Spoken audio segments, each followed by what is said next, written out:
Today's video we start with a hydration chart. Am I hydrated? Aim for clear urine at least 10 times a day. Eat a diet rich in fresh fruits and vegetables. Drink a quart of water before meals. Thank you. So welcome to part 2. Give these videos a thumbs up if you want to see more. I'm not sure if you like these videos. If you do, give them a thumbs up and I'll keep putting more up. This is the second part. Out with Team Sky. Got Richie Port in the back. Bombing down Gorge Road here again. We're going to go up Corkscrew. The lads want to check out the Corkscrew again. A lot of them have been here for 3 weeks. They came to Adelaide. It's such a good training ground. A little bit of base Ks, base miles. Come down to Adelaide. Do a bit of recon work for 2 and under 2014. Checking out the course. It's part of the marginal gains philosophy. Learn the climbs. Here we are on the Corkscrew Road. This will feature, I think, in stage 4, stage 5. It's going to be about 8 Ks before the finish, so it's a pretty important climb to learn. We've got a couple of AG2R riders tacked on there as well. We're just ticking away here, but Philip and Richie went up the road at about 6.5 watts per kilo. They fucking hammered it, spinning like a washing machine that's fallen off its fucking rails. They were just flying up here. You can see here, out the saddle, different muscle groups used. Some of the guys are spinning, some of the guys are just chilling. We're doing about 4.5 watts per kilo here. 4.5 watts per kilo. How do I know that? Because I've got a power meter on my bike, just as these guys do. Having a power meter is great because I'm pretty fatigued in this video. I've done like 260 Ks a day before, 1500 Ks a week before. So when I got on the back of these lads, I'm thinking, oh my god, I'm going to get dropped. But I looked at the power and I thought 4.5 watts per kilo, I know I can do that. But without my power meter, it's easy to talk yourself down and go, oh, I can't keep up. I can't keep up with Team Sky and the AG2R boys up the Corkscrew Road after doing, a few thousand Ks in the last few weeks. I can't do that. I'm too fatigued. But the power meter gave me the permission to keep on riding. It said, Harley, you can fucking do it. Keep on spinning. So I was sitting in the saddle most of the way up because I had a few complaints last time with the video. I said, Harley, it's a bit shaky. Next time I want you to sit in the saddle and spin it up the Corkscrew. Give us some real bird's eye footage. So this is what it would look like if you're in the race or out in the training. You can see looks like Bernard Eisel there, I think, on the left. Stannard and Rowe and Phillip and CJ Sutton. Actually, I think it's CJ on the left there. I think he just had a crash and busted his wrist up. That's the thing with pro cycling. It's the most hardcore professional sport out there. It's so fucking dangerous. It's so painful. The amount of hours you have to put in for training is crazy, man. It's fucking hardcore. It's the most hard sport on the planet. I can't think of any sport that hurts as much, is as dangerous, and you're exposed to the elements. I mean, soccer, they play fucking soccer indoors. At the AFL, Australian Rules Football, they have like time out. There ain't no fucking time out up a hill. You just fucking got to keep smashing that motherfucker. So pro cycling is hardcore, man. I do not envy the life of a pro cyclist. It is cutthroat. It is suffer. You break your fucking legs. You bust your collarbones. It's just fucking nasty, man. But I appreciate the work that goes into it.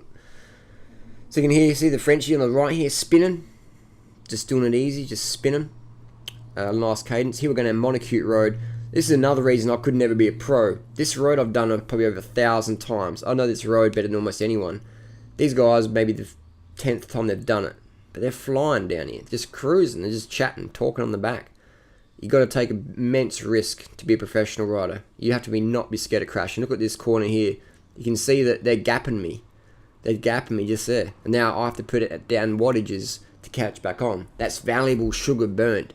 You want to burn as little sugar as possible, because sugar is your most valuable fuel when it comes to laying down the power. So if you keep doing little accelerations, you burn up your sugars. You want to stay in a fat burning zone so you can go hard when it matters. Going up the Corkscrew for the second time round. Again, I looked at my power meter. I'm having a little look up there. I'm not sure we're looking at koalas or something. There you go. There's Durianrider. I'm not sure what's going on there, but we'll keep it in there. Again, I looked at my power meter and I thought, I can do this 4.5 watts per kilo. I can hang on. I'll be able to hang on. But a friendly bunch of guys. We're having a chat. At this point, we're talking about diet. Talking about the vegan diet and the banana diet.